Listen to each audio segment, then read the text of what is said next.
अस्सलाम वालेकुम नाजरीन, JN न्यूज़ HD के साथ मैं हूं नाइला भट्टी। नजर डालते हैं आज की अहम खबरों पर। खबर शामिल करते हैं कि रोडपका से हमारे नुमाइंदे डॉक्टर असगर नून की रिपोर्ट के मुताबिक मुल्क भर की तरह जश्न ईद मिलादुन्नबी सल्लल्लाहु अलैहि वसल्लम इंतहाई अकीदत और एहतराम के साथ मनाया जा रहा है। इस सिलसिले में जामे मस्जिद बिलाल अमीरपुर सदात में ज़ेर एहतमाम हाजी मास्टर मोहम्मद सादिक अजीमुन निशान सालाना महफिल जश्न आमद रसूल सल्लल्लाहु अलैहि वसल्लम का इनेकाद किया गया। जामे मस्जिद बिलाल अमीरपुर सदात में सुबह बाद नमाज फजर सालाना महफिल मिलाद का इनेकाद हुआ। इस बाबरकत महफिल का एहतमाम मास्टर मोहम्मद सादिक हर साल बाकायदगी से करते आ रहे हैं। महफिल में खसूसी खिताब करते हुए हज़रत अल्लामा हाफिज अब नवाज कादरी ने कहा कि हुजूर वजह तहलीक कायनात हैं, आपकी आमद से कायनात का ज़रा ज़रा खुशियों से दमक रहा है। आज के दौर में हर मोमिन आशिक के रसूल खुशियाँ मना रहा है। दावत इस्लामी के मुबल्लिग हज़रत अल्लामा मोहम्मद महमूद अल हसन अतारी ने कहा कि आज पूरा आलम इस्लाम खुशी से नहाल है।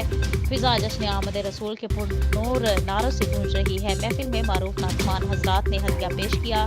तकरीब में हज़रत अल्लामा Mohammad Zafar Qadri, doctor professor Liaquat Ali Roshan, times group of media के सरबराह मियां अब्दुल अजीज आसिम, राना मोहम्मद अकरम, हाजी मोहम्मद नवाज, मोहम्मद हसनैन मंजूर, मोहम्मद साबिर के अलावा शहर भर के अहम शख्सियात और आशिकान रसूल ने भरपूर शिरकत की।